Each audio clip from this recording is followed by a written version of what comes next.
Bapak Ibu Saudara-saudara yang Tuhan Yesus kasihi, kalau kita membaca Injil Yohanes pasal 10 ayat 27 dan 28, di situ Tuhan Yesus mengatakan, domba-dombaku mendengar suaraku, aku mengenal mereka dan mereka mengenal aku. Aku memberikan mereka hidup kekal dan mereka pasti tidak akan binasa sampai selama-lamanya. Nah, kasih Tuhan sekalian, kata mendengar di situ tentu saja bukan hanya mendengar secara fisik. Kita bisa mendengar sesuatu tetapi segera melupakannya, itu bukan yang dimaksudkan di sana. Tapi yang dimaksudkan di sana adalah kita mendengarkan, orang yang mendengarkan firman Tuhan diberitakan lalu sungguh-sungguh percaya, menerimanya dengan rendah hati, entah firman itu memberikan kekuatan atau menegur kita, kita menerima dengan rendah hati, menjadi percaya dan bertobat dari dosa-dosa kita, lalu kita mengikuti Yesus makin setia atau menjadi pengikut Yesus yang setia kalau kita sampai saat ini belum menjadi pengikut Tuhan Yesus. Nah Tuhan Yesus mengatakan di situ bahwa yang akan mendengarkan suaranya itu adalah domba-dombanya, sudah menjadi miliknya, walaupun mungkin mereka belum sadar. Mungkin mereka belum sadar bahwa mereka milik Kristus, tapi orang-orang yang sudah menjadi milik Kristus. Nah, kasih Tuhan sekalian, kalau kita mengingat akan apa yang baru kita rayakan beberapa minggu yang lalu, hari Pentakosta, kita ingat bahwa pada hari Pentakosta Tuhan Yesus memenuhi janjinya mengirimkan Roh Kudus bagi murid-muridnya, tinggal di dalam mereka. Lalu salah satu murid Tuhan Yesus yang sangat terkenal, yaitu Simon Petrus, bangkit dan berkhotbah. Dan kita patut mencatat bahwa khotbah Simon Petrus yang tercatat dalam kitab Kisah Para Rasul pasal yang kedua itu, pusatnya adalah Kristus. Simon Petrus tidak banyak bercerita tentang dirinya, pengalamannya atau apapun yang lain, tetapi dia berpusat menceritakan satu nubuatan dalam perjanjian lama lewat Nabi Yoel, dan kemudian dia memusatkan segala pengajaran khotbahnya itu pada diri Tuhan Yesus Kristus. Dan kita membaca di sana dalam kitab Kisah Para Rasul bahwa 3.000 orang bertobat. Mereka mendengarkan khotbah Petrus, mereka percaya dan mereka bertobat.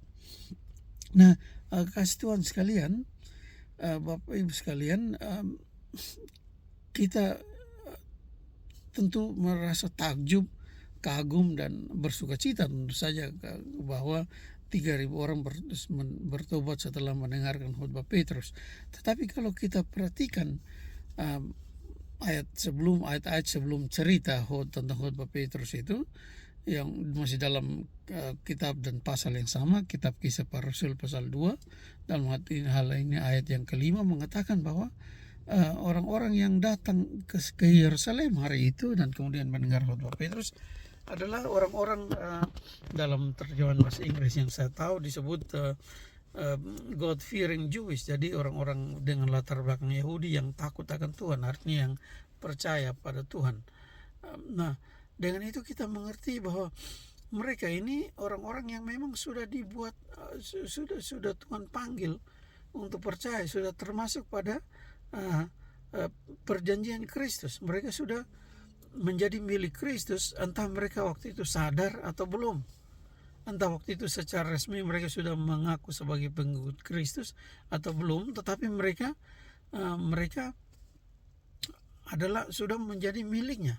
Jadi dengan dibandingkan dengan kata-kata Tuhan Yesus dalam Injil Yohanes pasal yang ke-10 tadi, mereka memang sudah domba-domba Kristus. Mungkin mereka masih hilang, masih berstatus sebagai domba-domba yang hilang, tapi mereka sudah domba-domba Kristus. Dan karena itu, seperti Tuhan Yesus katakan, domba-dombaku mendengar suaraku, maka ketika suara Kristus diperdengarkan lewat Petrus, mereka dengar, mereka percaya, mereka bertobat, menjadi milik Yesus, menjadi pengikut Kristus. Secara resmi hari itu mereka dibaptis dan menjadi orang Kristen.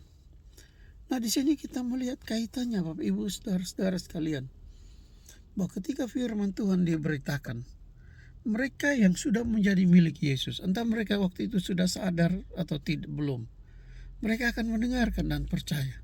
Mereka akan mengikuti apa yang dikatakan oleh firman Tuhan, juga lewat hamba-hambanya. Nah, apa hubungannya dengan kita, apa relevansinya dengan kita yang hidup pada masa kini, Bapak Ibu sekalian? Tentu kita tahu bahwa kita orang-orang Kristen tiap minggu pergi beribadah di gereja, mendengarkan khotbah dari hamba-hamba Tuhan. Juga dalam kemajuan teknologi sekarang, lewat YouTube seperti ini, lewat TikTok, lewat apapun, di TV, lewat radio dan sebagainya, kita akan banyak mendengarkan uraian-uraian firman Tuhan.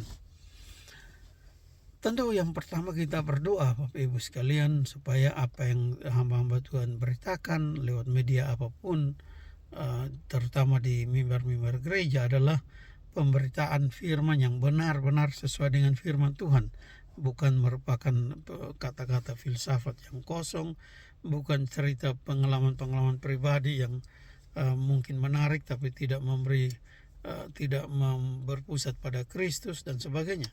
Tapi sungguh-sungguh adalah pemberitaan firman Tuhan yang benar.